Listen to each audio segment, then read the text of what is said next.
there's no meaning to life if we didn't have death, because it gives you a time span in which you must live your life and do whatever you want to do, knowing that there's going to be a cut-off point at some stage.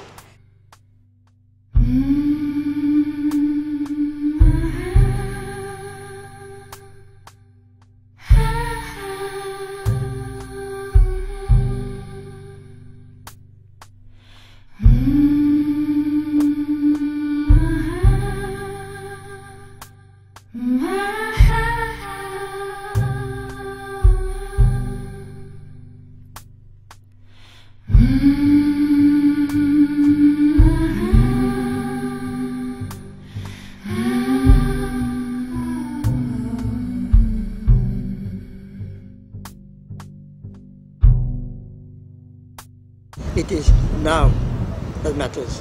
How do you live? It's not how did you live, how do you live now? It's a day-to-day business. Life is a day-to-day business.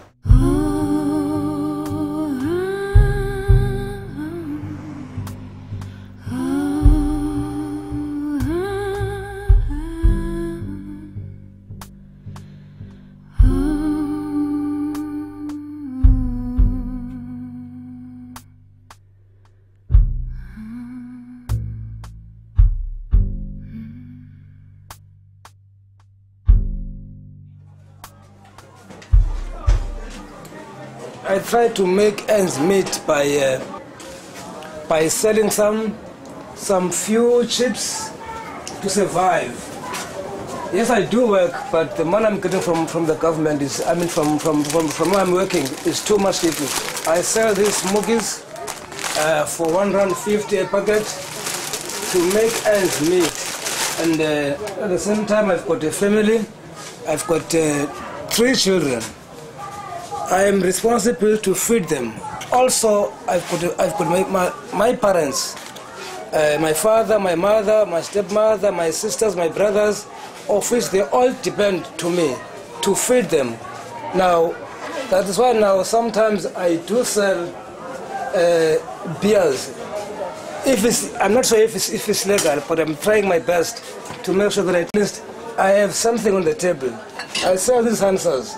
Not to commit whatever the crime, but to make the life much more easier. As our government says, we must wake up and do your own business.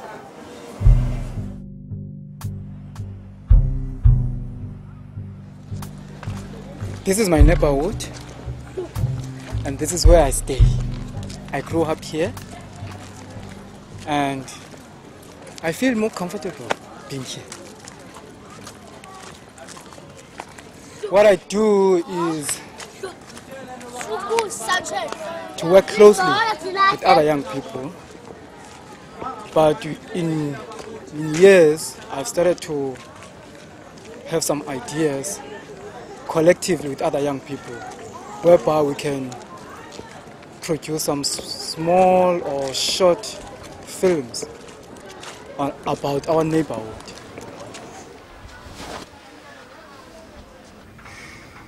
So uzakwenza njalo ke uzawunaba ke kuyo because ndiyithandile. We are doing a film on teenage pregnancy, and it's one of our projects to make sure or to educate other young people who feel entrapped or who are being confused by some of or getting misinformed about the issues that really matters to them.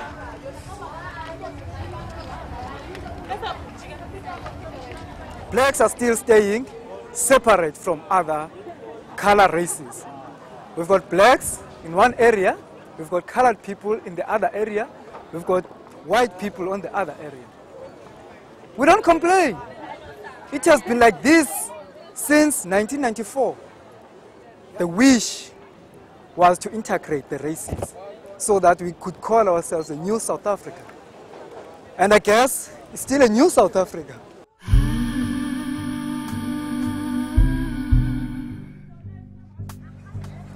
Every second and every third, Someone dies without even a say. And I asked myself, are we that naive or are we just plain ignorant? It's so sad. Sometimes I look up the sky and ask the man above, Lord, is it ever gonna end? But of course, the answer to that lies within us.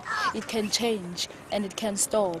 If only we could give a hand to those who are in need, no matter what culture, color, race, no matter what religion you are. But the time has come for us to unite and rise above. I know that I'm a very gifted individual, but due to the circumstances that I'm coming from, unfortunately I was not able to go to university. But more than anything else, I would love to go back to university and study media and creative writing.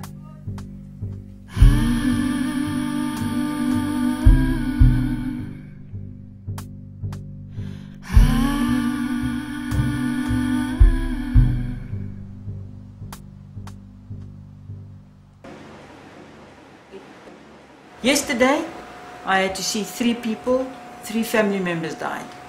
Today, I haven't had a call yet, but we do the administration now. And we pray that the Lord will not forget us, to give us jobs. Now people are saying, how can you pray for people to die? So I say, I don't die. I'm not praying that they must die. People die the whole time. So I'm not praying people dead. They are there. All I'm saying is, Lord, please give me my share.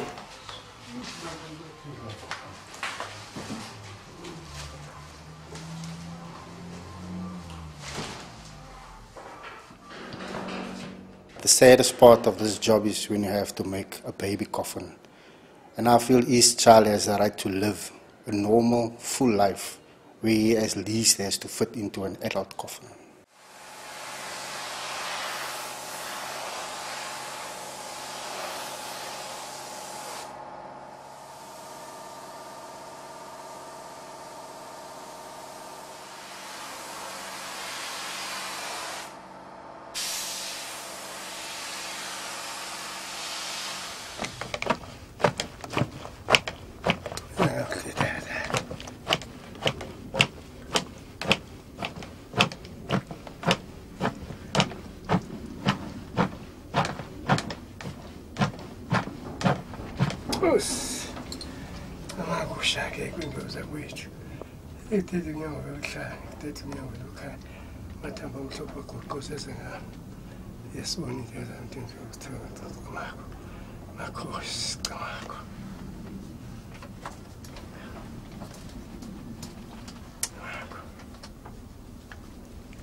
You know, my dream is at on my last days, because now I'm heading for my last days now.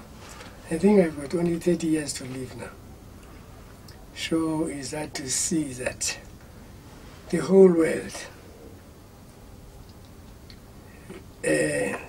believes in democracy, and the apartheid should really be stopped, because there's still apartheid. That is the main thing that worries me.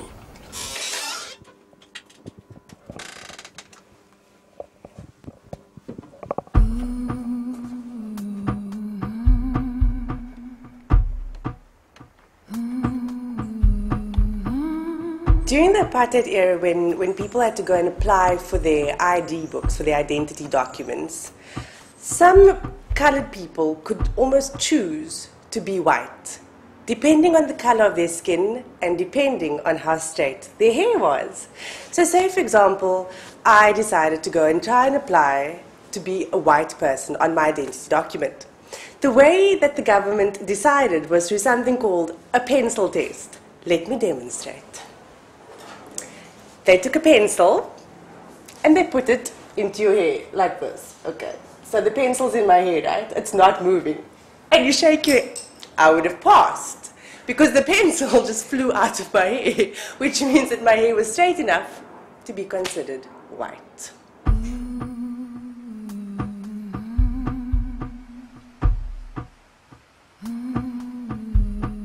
Throughout our lives, we are taught to strive for the dream, but settle for the attainable. To hold on to the star we have, instead of the star our hearts are striving to reach. And sometimes, we give up on dreams because we're too tired, or it's too hard to breach the gap between circumstance and the ideal, between the dream and society's definition of what is good enough.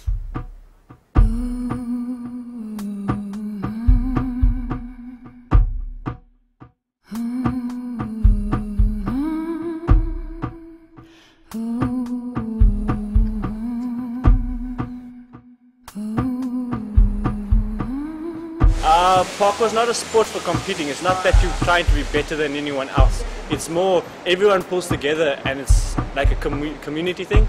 So the aspect of parkour in Cape Town is that it's not just for the very privileged, it's for anyone. So even if you have like no resources, you just have the clothing that's on your back, you can practice parkour. It's like a religion almost. No one is excluded from it.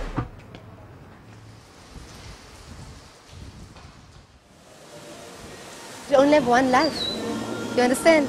So everybody needs to claim their life today and live it only today. One dream, one life, that's what we need to do.